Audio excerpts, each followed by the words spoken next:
Bienvenue à tous. Alors dans cette nouvelle vidéo, nous allons regarder ensemble les différents schémas de maths qui ont tous pour point commun de faire intervenir une tour et un fou pour regarder les principaux motifs tactiques. Et nous allons immédiatement commencer par le mat répertorié comme le mat de Maillet qui consiste, voilà, tour H8, échec et mat. Alors vous voyez bien évidemment l'influence du fou qui protège la tour et interdit la case G7 au roi. Combiné à l'action de la tour qui met le roi en échec en G8 et supprime sa case de retrait en F8. Alors ce mat est dit mat de Maillet parce qu'il concerne l'action du fou et de la tour contre un roi ayant ranké du côté de son fianchetto. Mais vous voyez bien que pour l'illustration, en réalité, ce pion-là n'a aucun intérêt hein, pour la position. C'est simplement ce pion-là qui est important parce qu'il supprime une case de retrait au roi. Mais voilà, ce type de motif hein, de mat de Maillet peut vous donner des idées justement hein, quand votre adversaire a un fou en fianchetto. C'est pour ça qu'on considère souvent que le fou fianchetto du côté du roc du roi est une pièce extrêmement importante parce que vous voyez que dès qu'il disparaît, les cases aux alentours immédiats du roi sont extrêmement faibles et on peut avoir des schémas de jeu où il y a des rocs de côté opposé. Hein, les blancs ont roqué côté le dame, les noirs côté le roi par exemple, et puis vous imaginez un pion qui vient faire bélier, s'échanger ici, reprise du pion qui est là normalement, et on peut arriver à des motifs comme ça. Alors ça c'était le mat de Maillet, on va immédiatement en voir un autre. Alors voilà, c'est cette position, ça s'appelle le mat de Morphy, hein, du nom du célèbre joueur. Donc vous voyez que le fou contrôle cette diagonale et plus important la case G7 et la tour qui va venir en D8 par exemple va venir faire délivrer un échec et mat. Alors ce type de schéma peut se rencontrer par exemple lorsque le cavalier qui était ici, qui est le protecteur naturel hein, du roc noir, vient s'échanger contre une autre pièce, il y a reprise du pion ici, et le pion disparaît par la suite. Donc voilà des motifs de maths qui peuvent apparaître quand on affaiblit les défenseurs du roc noir. Alors vous avez également le mat de Pillsbury qui apparaît dans la position suivante. Alors vous voyez que la tour contrôle les cases de fuite du roi en G8 et en G7, que le pion obstrue euh, l'action du roi, et le fou qui va venir en C3 va directement délivrer échec et mat au roi adverse. Donc, vous voyez que le roi est en échec et que ses cases de fuite sont contrôlées. Alors le but hein, c'est pas de retenir les noms, c'est simplement de comprendre les interactions, les combinaisons qui peuvent se produire lorsqu'on est en face d'un fou et d'un cavalier et les motifs tactiques récurrents qui peuvent se produire. Et donc nous allons finir par un exemple, un exercice tactique qui a son propre nom puisqu'il est tiré d'une célèbre partie entre Richard Reti et Xavier Tartacover, hein, deux très forts joueurs du début du XXe siècle.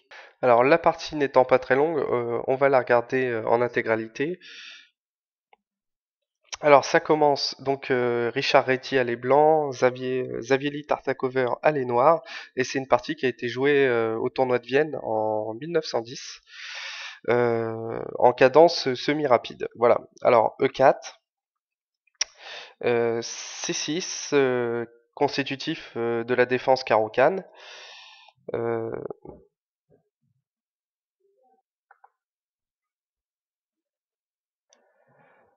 alors pion prend, cavalier prend. Cavalier F6 attaque le cavalier E4, défendu par dame D3.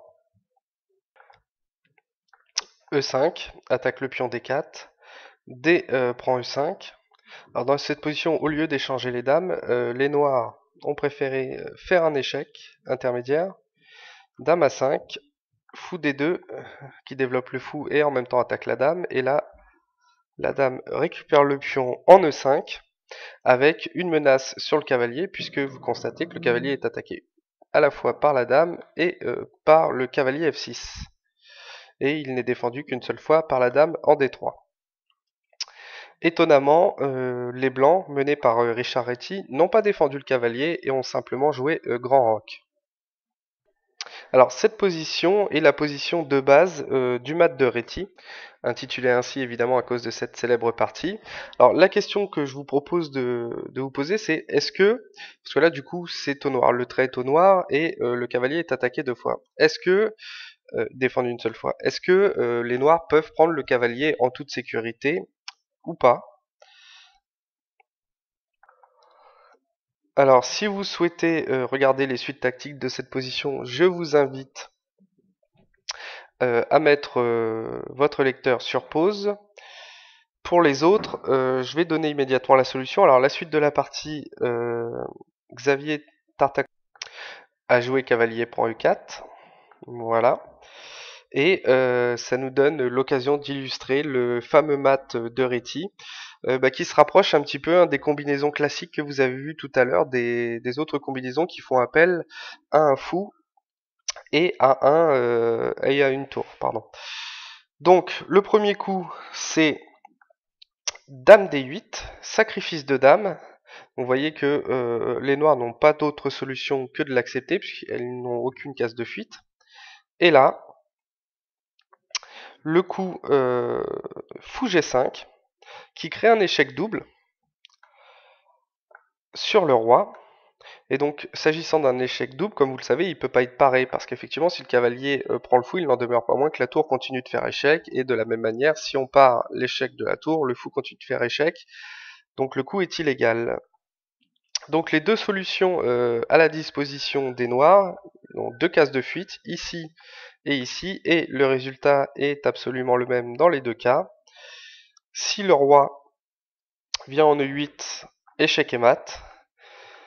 Ce que nous avons vu tout à l'heure qui ressemblait un petit peu au mat de Maillet, c'est-à-dire que la tour vient faire échec au roi, la tour est protégée par le fou, et le fou protège, contrôle également cette case-ci, la case 7. Voilà. Et comme tout à l'heure, il faut l'intervention d'un pion, parce que en l'absence de ce pion-là, effectivement, le roi avait une case de fuite.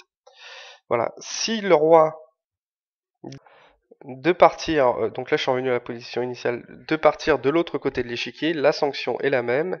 Roi ici, fou D8 mat, parce qu'effectivement, ce coup-ci, c'est la tour qui protège le fou, qui contrôle les cases de fuite du roi, et cette case-ci et l'échec au roi est fait par le fou. Donc voilà, très beau mat de Richard Reti dans cette partie, et effectivement c'est cette partie qui a donc donné le nom du mat de Reti dans cette position. Alors, pour être parfaitement complet, il faudrait voir ce qui se serait passé après Dame prend E4 au lieu de Cavalier prend E4.